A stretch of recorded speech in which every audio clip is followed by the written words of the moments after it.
Feeling like your real estate career is a roller coaster and you're ready to jump off and onto a new ride? Changing brokerages, moving to a hot new market, or even shifting your role entirely can feel overwhelming. But with the right strategy, you can make these transitions smooth and successful. That's where Realtor Transitions comes in, and in this video, we'll break down the key steps. First, protecting your existing client relationships is priority number one. Proactively communicate your move to your clients. Be transparent about where you're going, why you're making the change, and how it will benefit them. Focus on continuity of service and reassure them that their needs will still be met.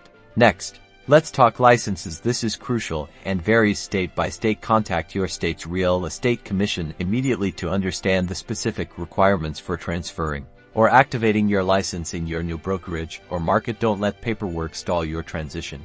Moving to a new brokerage or market, immerse yourself, attend company meetings, get to know your new colleagues, and actively seek out mentorship in a new market.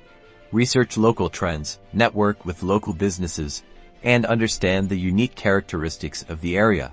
Considering a different role within real estate like property management or investment, shadow professionals in those fields, take relevant courses, and tailor your resume to highlight transferable skills. Realtor Transitions is all about empowering you to navigate these changes with confidence. Remember, every transition is an opportunity for growth.